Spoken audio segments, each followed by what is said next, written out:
We were this close to a deal. I see the agreement is all but done. We believe a deal is within reach. The word agreement, coming from someone who claims to be the world's superpower. We have the most powerful army in the world, and we will win. The one who stepped onto the field with the trumpet of war and the fury of an epic operation, to topple Iran's regime, destroy the nuclear and missile program, plunder the oil, and end the resistance file in the region forever. We now see that the analysts who, months ago, predicted this war would be a swamp and a trap for America, were proven absolutely right. The very one who thought that with the martyrdom of the revolution's leader and commanders, Iran's story would be over the assassination of Iranian leaders, framed by the Americans as tactical victories, are in reality strategic defeats.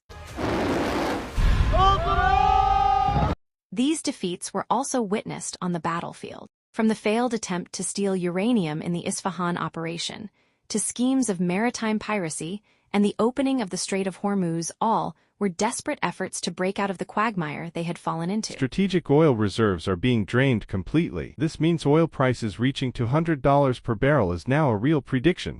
A crisis that drove oil prices up not just in America, but across the entire world.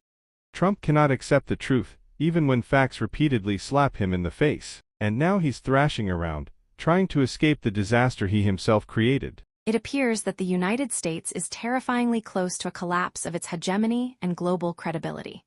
Now we are compelled to return to the negotiating table. And when all options on the table hit a dead end, the game's equations shifted, and diplomatic chairs became their last refuge.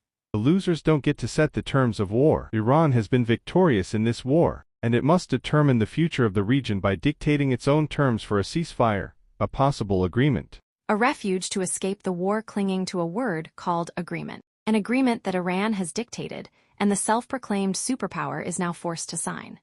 Those who, on the first day of the war, spoke of annihilation within days are now being pushed back trench by trench. The ceasefire was requested by the enemy, pursued by them. We had been seeking it for some time, but it was not accepted.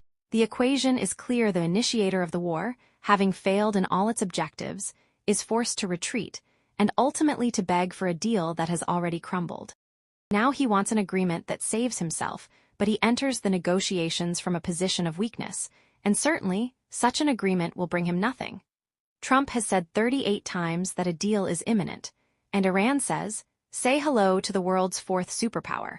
What must ultimately be done is to reach an agreement with Iran, but the problem is, we cannot bring ourselves to do it, because Iran has gained the upper hand and has emerged victorious. An unwilling confession that the equations were decided not in war rooms or behind power tables, but on the battlefield. A will that was imposed upon them. This war will not end until the Iranians determine its conclusion.